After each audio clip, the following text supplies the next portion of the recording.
Hi, this is Michael, the founder, owner, and the materials writer for the 7-step system to pass the TOEFL IBT.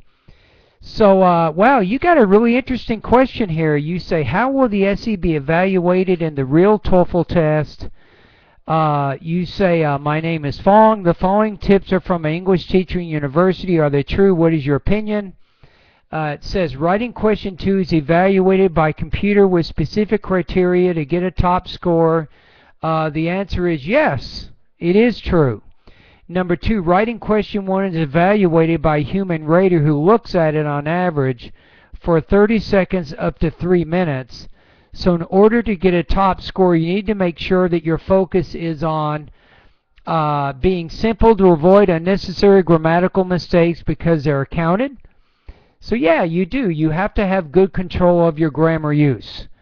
The next thing you say, telling detailed stories of support to show natural variation in your vocabulary. That would also be important, so I agree with that. You always need to give supporting details for your generalizations. The third thing says using certain grammatical structures accurately because of its direct importance to your TOEFL. Yes. You need to demonstrate a combination of both basic and advanced grammar when you are writing. So you need to use words like although, maybe, even though, if, because, words like so and that shows that you're using the complex and compound sentence styles. So yeah, I agree with what your teacher has said. In fact, let's get some more information about this now that you're asking me. Let's go directly over to the TOEFL website and let's see what the TOEFL says.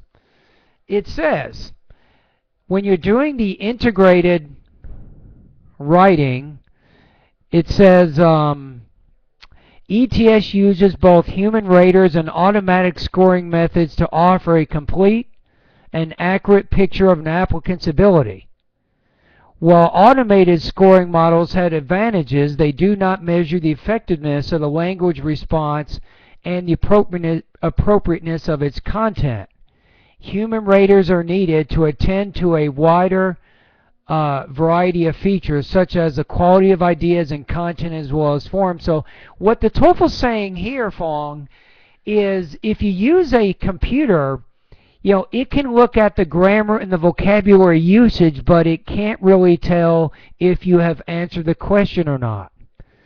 Right? So it says, additionally, studies have shown that prompts designed for fully automated scoring have been more vulnerable to prompt-specific preparation and memorized responses.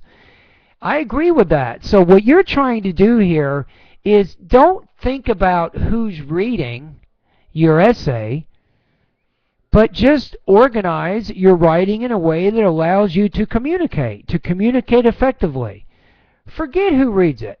If you have a thesis in the beginning of your first paragraph, that's a good thing. If you have topic sentences in those body paragraphs, that's also good. If you include relevant supporting detail to support each of the ideas in those topics, you're also doing a good job, right? So, frankly, if you just follow the basic ideas I've set forth, in the 7-step system to pass the TOEFL IBT, if you take into account all of my lessons to help you in terms of organizing your independent and integrated writing tasks, it doesn't matter who's going to read it. You're going to get a high score. So let's see what else it says. It says the TOEFL test uses automated scoring to complement human scoring for the 2 tasks in the writing section. Combining human judgment for content and meaning and automated scoring for linguistic features ensures consistent quality scores. Okay, so what they're saying here is they're using both machine and humans to evaluate your writing.